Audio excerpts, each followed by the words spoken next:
Olá, partners, tudo bem?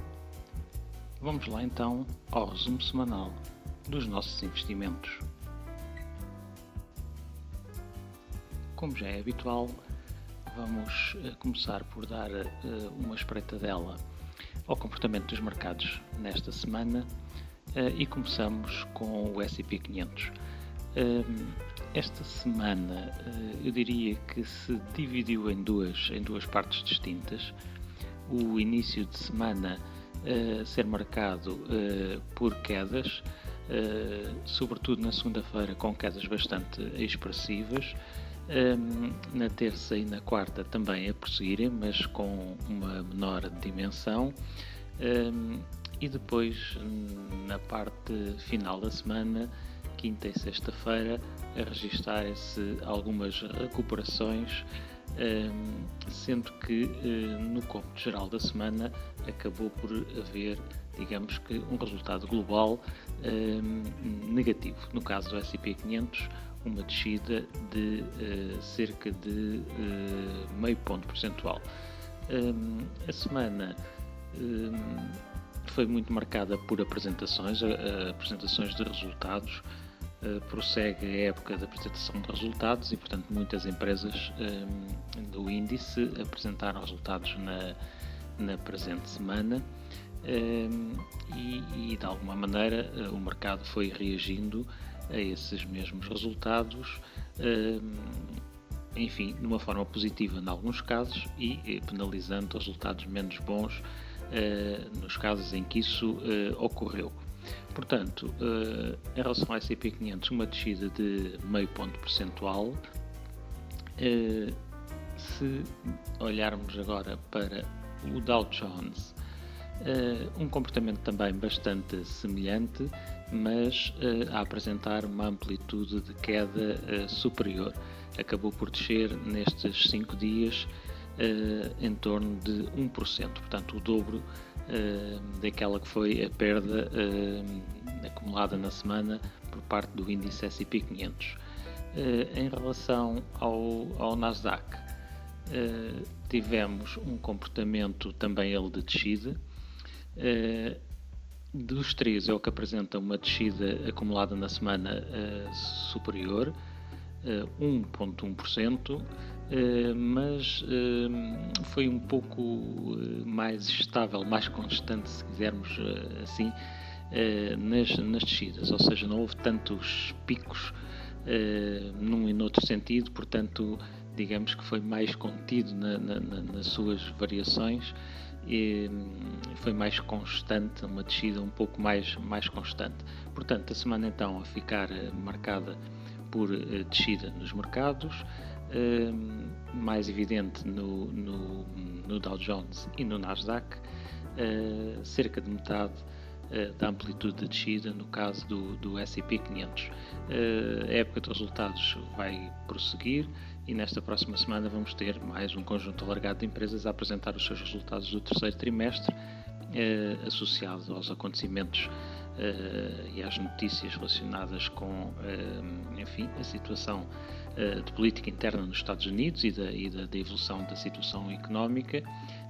Portanto, vamos ver o que nos aguarda a próxima semana em termos de comportamento dos mercados e, naturalmente, o reflexo que isso vai ter na cotação das nossas empresas, portanto, ao longo desta próxima semana.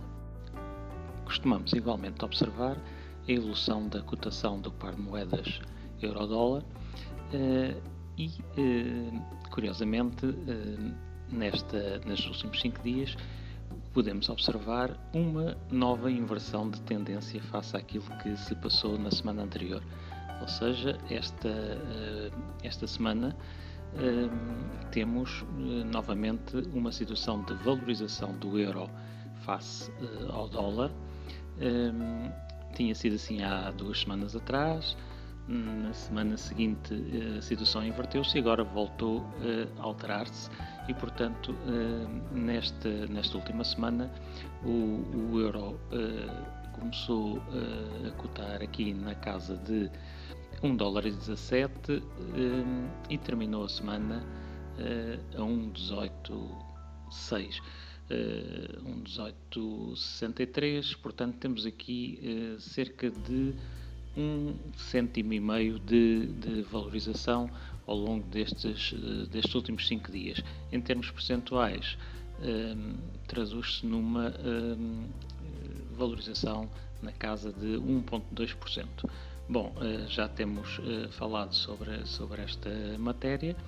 Aconteceu, com esta valorização do euro-dólar, aconteceram duas coisas. Naturalmente, os nossos ativos que estão em dólares desvalorizaram um pouco por via da flutuação cambial, mas por outro lado ficaram mais baratos e, portanto, as nossas compras foram um pouco mais baratas, conseguimos comprar mais pelo mesmo montante de euros, naturalmente. Vamos agora ver algumas notícias sobre as nossas empresas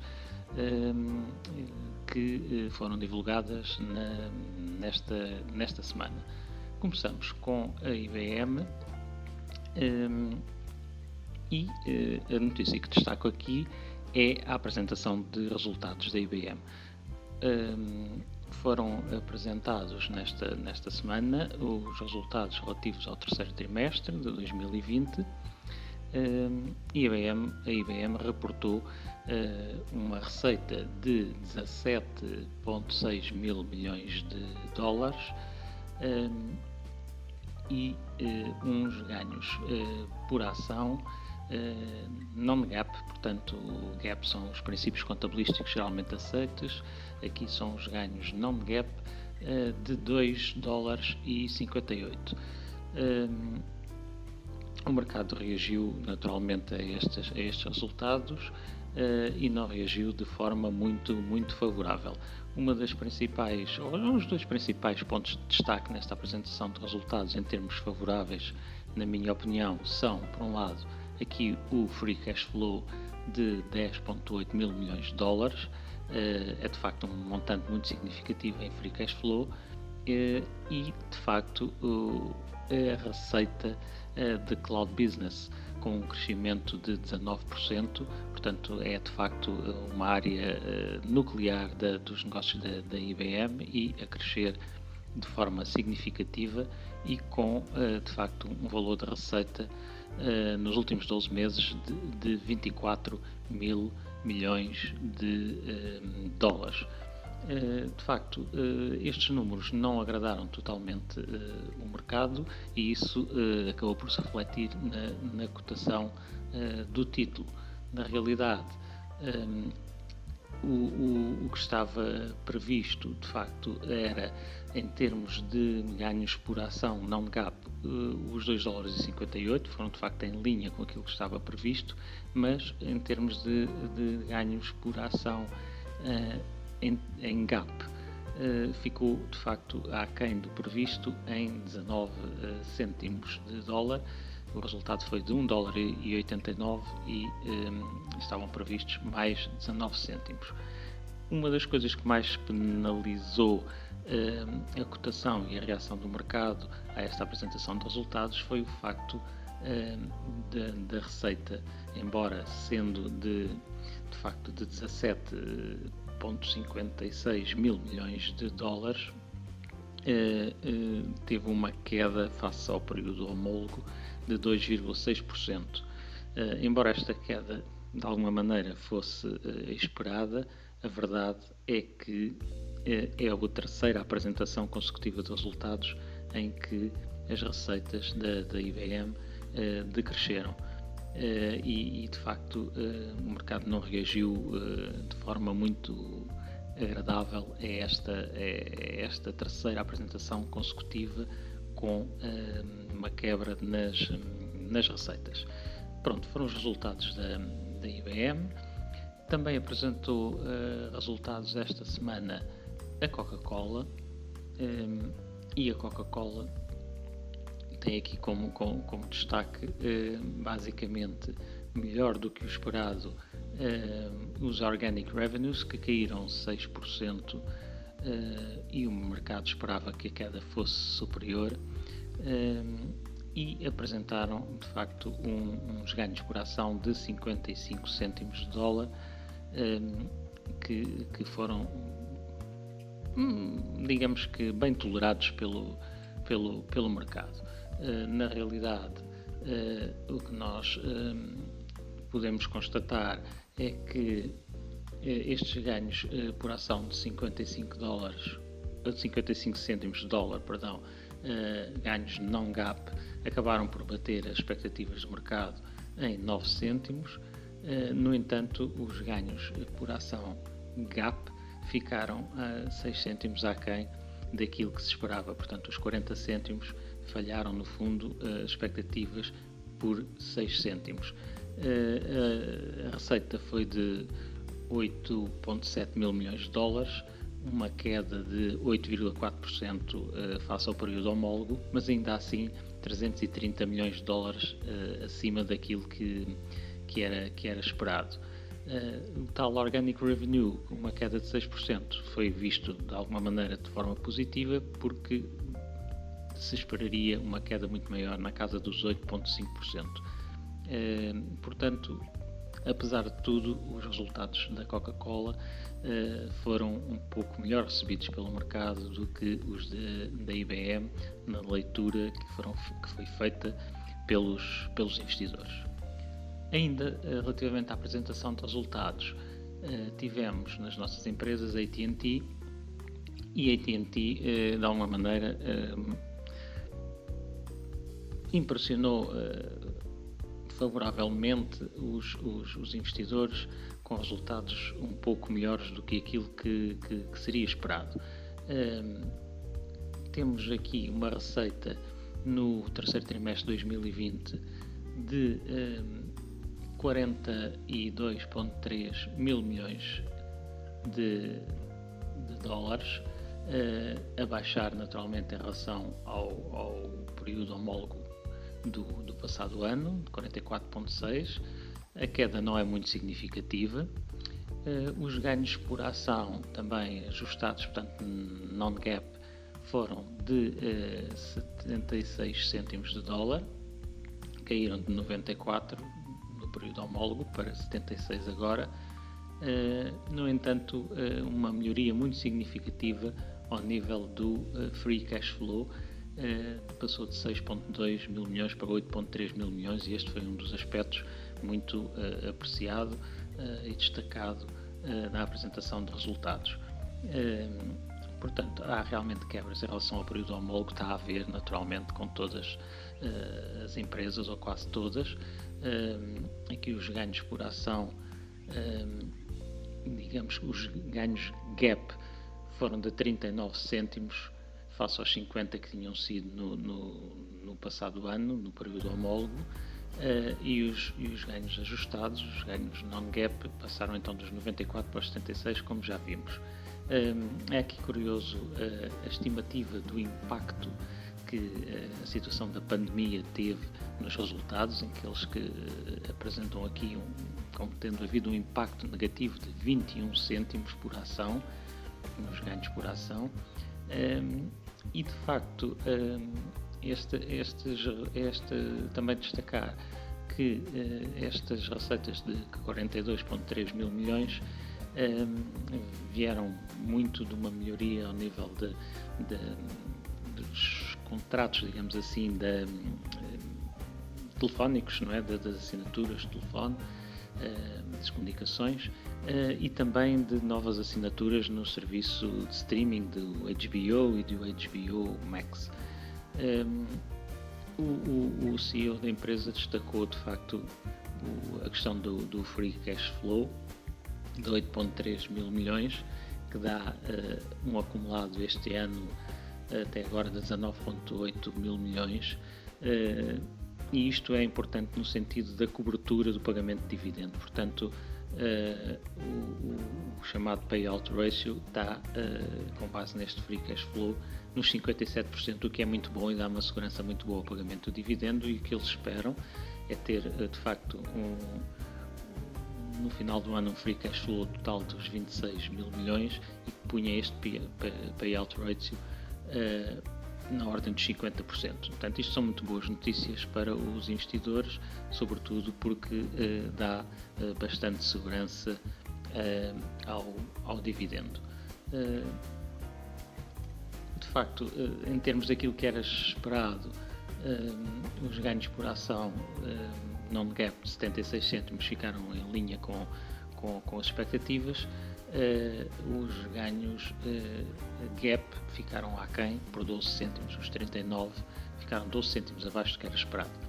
Os 42,3 mil milhões de receita acabaram por bater as expectativas em 750 milhões e, portanto, no cômputo geral, os resultados da AT&T foram vistos como sendo resultados positivos, apesar de as variações face ao período homólogo naturalmente não serem as melhores face à situação que se vive, que é perfeitamente compreensível, mas foram recebidos de forma positiva os resultados da AT&T.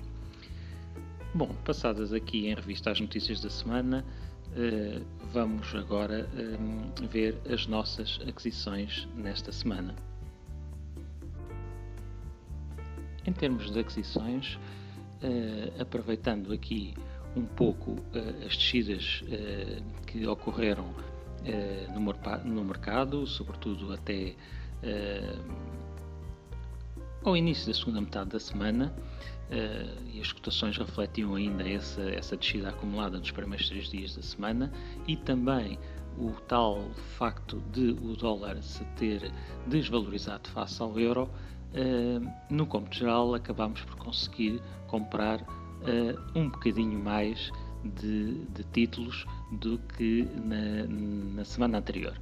Assim sendo, temos então aquisições da AT&T 0,07 ações, em relação à EVI 0,02, a Altria com uma aquisição de 0,05, a American Finance Trust 0,34, a Coca-Cola com 0,04, a ExxonMobil 0,06, a Gladstone Investment viu a carteira crescer em 0,23 ações e a IBM com 0,02. Em termos de valores acumulados de carteira, temos então a seguinte situação: 0,63 ações da AT&T, 0,21 da EVI, em relação à Altria 0,45, estamos aqui a aproximar-nos já de meia ação, American Finance Trust com 2 ações e 75% da terceira, portanto a caminhar aqui a passos largos para 3 unidades, a Coca-Cola com 0,36 ações em carteira, ExxonMobil já passou a meia ação, portanto estamos com 0,53, a Gladstone Investment muito perto das 2 unidades, 1,97 ações e por fim a IBM com 0,15 ações em carteira. Em termos de dividendos, ainda não há valores a registar, mas, como já falámos nas semanas anteriores, é um facto natural face à carteira de ter uma antiguidade ainda muito reduzida, mas também já dissemos que eles vêm a caminho e, portanto, muito em breve teremos aqui os nossos primeiros valores para registar como dividendos recebidos. Vamos agora observar como foi o comportamento das nossas empresas no mercado nesta semana. E começamos com a EVI e podemos desde logo constatar que foi uma semana marcada por uma descida do preço, portanto uma desvalorização na cotação do título. Aliás, esta semana foi uma semana, digamos assim, mista para as nossas empresas. Vamos encontrar aproximadamente metade com uma semana marcada por descida e a outra metade marcada por valorização. No caso da Heavy, temos aqui um comportamento basicamente que acompanhou o comportamento geral do mercado, com o início de semana de facto a registar aqui descidas significativas, bastante fortes na segunda-feira e prosseguirem, não obstante aqui uma ou outra recuperação momentânea, a prosseguirem até o início da sessão de quinta-feira, e a partir daí, entre quinta e sexta-feira, a registar-se de facto uma recuperação na evolução do preço da ação. Portanto, acabou a semana a cotar nos 84 dólares e 35 cêntimos, com uma perda acumulada de 1 dólar e 94, 2,25%. Passando à Altria, também um comportamento bastante semelhante. O início da semana também ela marcada por fortes descidas, e depois a parte final da semana uma recuperação. Portanto, entre quarta e quinta-feira foram os 2 dias de recuperação, não suficiente para anular as perdas do início de semana, e portanto também terminou a semana com uma desvalorização acumulada de 1,16%, o equivalente a 46 cêntimos, e fechou nos 39 dólares e 9 cêntimos. Em relação à FIN, temos aqui um comportamento um pouco diverso. Portanto, o início de semana com descidas, mas de menor amplitude, e portanto, digamos que se aguentou um pouco melhor nessa quebra do mercado de início de semana, e depois aproveitou também a recuperação na parte final da semana, e acabou por fechar praticamente sem variação face à semana anterior, apenas 1 cêntimo ou 0,16%, e portanto esteve basicamente, apesar das flutuações ao longo da semana, esteve estável no fundo de uma semana para a outra, fechando então a cotar 6 dólares e 17 cêntimos. Passando agora à AT&T, temos então aqui a primeira das nossas empresas com uma valorização da semana. Também teve um início de semana a desvalorizar, mas depois juntaram-se aqui 2 fatores. Por um lado, na parte final da semana, a beneficiar um pouco daquilo que foi a recuperação no mercado, como temos vindo a dizer, mas também aqui a reação muito positiva à apresentação de resultados, conforme vimos há uns minutos atrás. E portanto, no cômputo geral da semana, há depois aqui na parte final de sexta-feira uma correção, uma ligeira correção ao preço, mas no cômputo geral da semana temos uma valorização de 48 cêntimos, o equivalente a 1,76%, e portanto fechou a semana a cotar a 27 dólares e 82 cêntimos. Avançando agora para a Coca-Cola. A Coca-Cola tem aqui um comportamento um pouco diferente em relação àquilo que foi a média do mercado. Portanto, não houve assim descidas tão significativas quanto isso no início da semana. Andou ali, acabou por andar estável entre segunda e quarta-feira, sem alterações muito evidentes. Depois, há, apesar de tudo, uma reação relativamente positiva à apresentação de resultados, e beneficia também com a melhoria geral nos mercados na parte final da semana, e fecha também a semana a positivo, a cotar em 50 dólares e 52 cêntimos, uma valorização de 0,96% ou 48 cêntimos.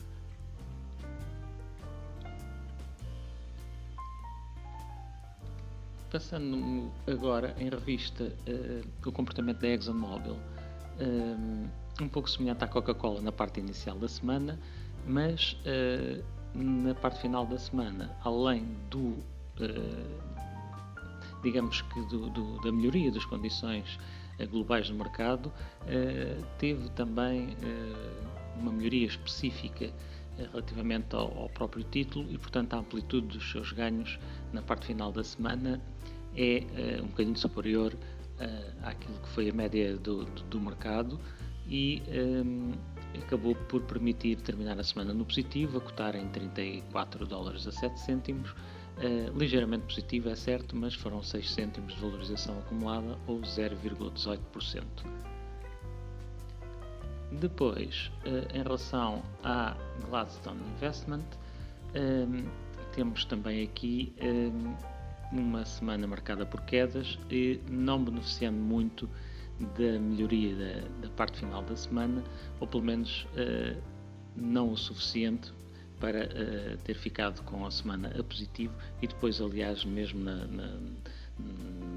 fase final da última sessão da semana, restar aqui uma queda mais significativa, o que projetou a variação semanal para uma perda de 2%, 18 cêntimos, e a fechar a 8 dólares e 83 cêntimos. Finalizamos com a IBM. A IBM teve aqui um comportamento um pouco ao contrário da AT&T, ou seja, na parte inicial da semana tem as quedas semelhantes a outros títulos por via do início de semana negativo do mercado, até meio da semana, mas ampliados pela apresentação de resultados e a reação a essa apresentação, como vimos, que não foi nada positiva e, portanto, ampliou de facto aqui as suas quedas nesta fase inicial de semana e na parte final da semana a recuperação foi muito ténue, quase não se notou e, portanto, é de facto uma semana bastante negativa para a IBM em termos de cotação, naturalmente, com uma queda de perto de 8%, 7,91, o que equivale a 9 dólares e 96 cêntimos, deixando a cotação da IBM no fecho da semana em 115 dólares e 99 cêntimos. Para terminar, vamos então observar como está a nossa PAI, aqui com uma visão geral. Portanto, no final desta semana temos um montante total investido de 122 euros e face aos preços, às cotações atuais, um valor atual de 118 euros e 59 cêntimos, o que se traduz numa desvalorização de 3 euros e 41 cêntimos, ou seja, 2,8%. Portanto, foi de facto o reflexo de uma semana, como vimos, marcada por descidas no cômputo geral da semana nos três principais índices.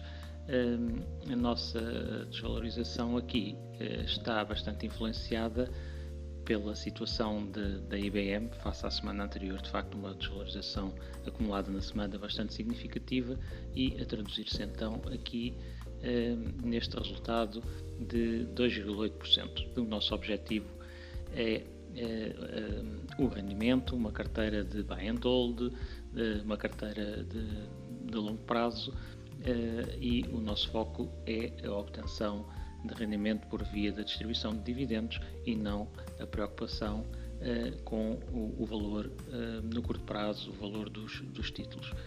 Em relação a dividendos, como já vimos, ainda não há nada a registar. Em relação aqui ao tal pormenor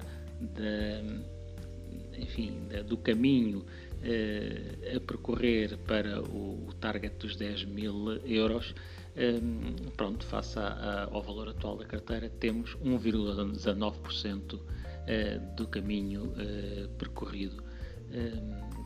A verdade é que é mais um bocadinho que está feito.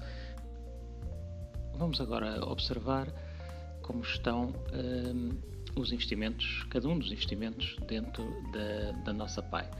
Portanto, o valor global aqui está refletido, os 118 euros e 59 cêntimos, e temos os primeiros dois investimentos aqui apresentados nesta altura com uma valorização face aos nossos preços médios de entrada, e depois vamos encontrar os demais investimentos nesta altura com uma variação negativa. Vejamos então cada um dos casos, começando pela Coca-Cola, com o investimento a valer atualmente 15,43€, apresenta uma valorização de 18 cêntimos, 1,18%. Depois a ExxonMobil, com um valor atual de 15,38€, uma valorização de 13 cêntimos, ou 0,85%. E a partir daqui, como disse, todos os investimentos apresentam nesta altura uma desvalorização face aos nossos preços médios de aquisição.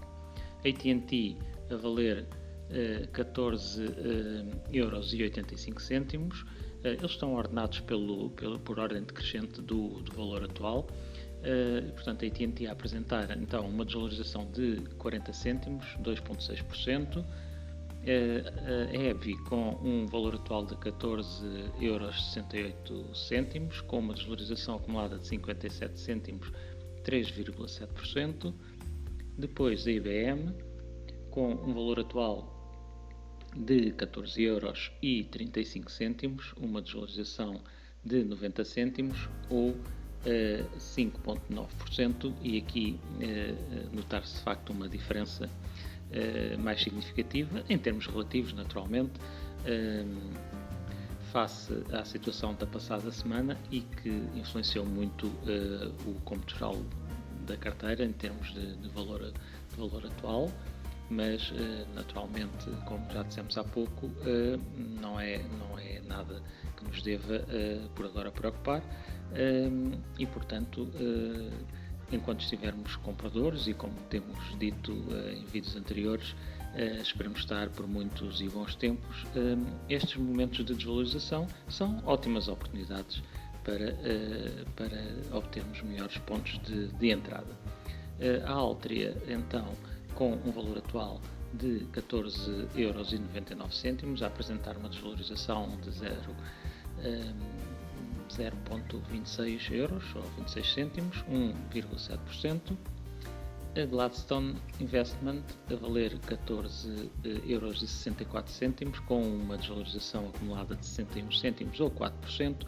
E por fim, a Affin com um valor atual de 14,27€, uma perda aqui a rondar €1 em termos acumulados, ou 6,43%. Pronto, este é o ponto de situação no final desta semana. Acho que ficou dito o essencial. É tudo por agora. Bons investimentos, divirtam-se e até à próxima.